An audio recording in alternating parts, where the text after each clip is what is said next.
அதுதான் அல்லாஹ் சொல்கிறான், அடிமைகள் மீது பேரு அதிகாரம் கொண்டவனாக இருக்கிறான், மேலும் உங்களை கண்காணிப்பவர்களை நியமித்து அனுப்புகின்றான்.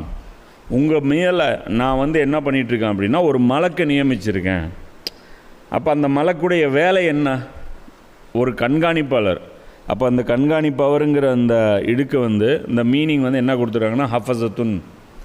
அதாவது அரபி வேர்டு என்ன இருக்குதுன்னா ஹஃபஸா அப்படின்னு இருக்குது. ஹிஃபாசத்து அல்லாஹ் ஹாஃபிஸும்பாங்க. அதாவது எங்கேயோ வெளியே போய்ட்டு வந்தால் ஹுதா ஹாஃபிஸும்பாங்க. ஹுதா ஹாஃபிஸ் என்ன அர்த்தம்? அல்லாஹ் பாதுகாப்பான் அப்படின்ட்டு. அப்போ அல்லாஹ் என்ன சொல்கிறான், ஒரு ஆளை நான் நியமிக்கிறேன், அவர் உங்களை பாதுகாத்துட்ருக்கிறாருங்கிறான்.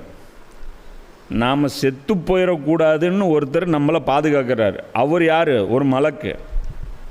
அதே மலக்கு டைம் வந்துருச்சுன்னா என்ன பண்ணுவார்? அவர் மலக்குள் மௌத்தா மாறிடுவார்.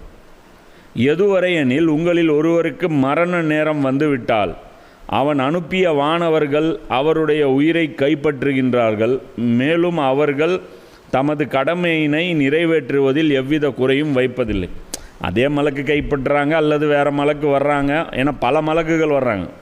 இந்த மவுத்து உடம்பை விட்டு பிரியும் போது நல்ல மனிதனுக்கு பார்த்திங்கன்னா அலங்காரமான மலக்குகள் வருவாங்க. கெட்ட மனிதருக்கு ரொம்பவும் கொடூரமான மலக்குகள் உயிரை கைப்பற்றிட்டு போகிறாங்க. அது கைப்பற்றும் ப்ராசஸ் நடக்கும்போது ஒரு கூட்டத்தோடு தான் வர்றாங்க. ஸோ ஆனால் அல்லாஹ் என்ன சொல்கிறான், ஒரு பாதுகாப்பாளரை நானே போட்டு வச்சுருக்கேன். அந்த மவுத்துக்குள்ளே இவன் செத்துறக்கூடாது. அதனால தான் பார்த்தோம்னா எத்தனையோ விஷயங்கள் பார்த்தீங்கன்னா என்ன சொல்லுவான், மாடியிலேருந்து விழுந்து தப்பிச்சிருவான், புல்லு தடிக்கு விழுந்து செத்தவன் இருக்காம்மா. மாடியிலேருந்து ஜம்ப் பண்ணி கூட விழுந்துருவாங்க. டைம் வந்திருக்காது. குழந்த அங்கேருந்து தவறி விழுவும், 2 மாடி தவறியெல்லாம் விழுவும், பொத்துன்ட்டு அப்படியே விழுந்துடும். அதே மாதிரி பஸ்ஸுக்கு அடியில் பூந்துலாம் முழுசாக பொழைச்சவன் இருக்கிறான், ட்ரெயினுக்கு அடியில் பூந்து பொழைச்சவன் இருக்கிறான், தேங்காய் தலையில் விழுந்து செத்தவன் இருக்காங்க. புரியுதா? வீட்டில் படுத்துட்டு இருக்கும்போது பாம்பு கொத்திட்டு செத்தவங்க இருக்காங்க. இதெல்லாம் எப்படி நடக்குது? இப்போ நம்மளே பார்த்தோம்னா வண்டி ஓட்டிகிட்டு போவோம், 2 வீலரோ 4 வீலரோ.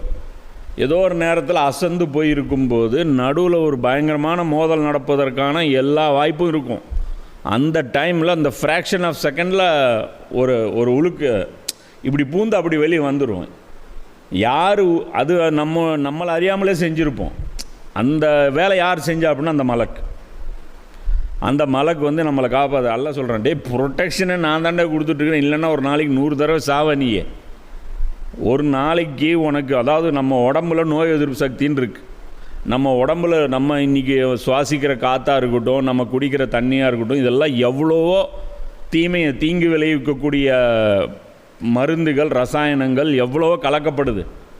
அதெல்லாம் வேலை செஞ்சிருச்சுனாலே நம்ம முடிஞ்சோம். மொத்தத்தில் இந்த கேம் இந்த தவணையும் இருக்குது. அல்ல சொல்கிறான், ஃபஸ்ட்டு இங்கே என்ன சொல்கிறான், கடுமையான சர்வைலன்ஸ் உங்கள் மேலே நான் வச்சுருக்கேன். அப்போ இது சொல்கிறோம்ல, முதலமைச்சர் பிரதமர்லாம் பல அடுக்கு பாதுகாப்பு போட்டுருவாங்க, லேயர் 1 லேயர் 2 அப்படின்னு. அது மாதிரி அல்லாஹ் மல்டி லேயர் பாதுகாப்பு நமக்கு போட்டு வச்சுருக்கான். போட்டு வச்சுட்டு நீ செயல்படு மௌன, உன்னுடைய டைம் வரைக்கும் நீ செயல்படு அப்படின்னு அல்லாஹ் விட்டுருக்கான்.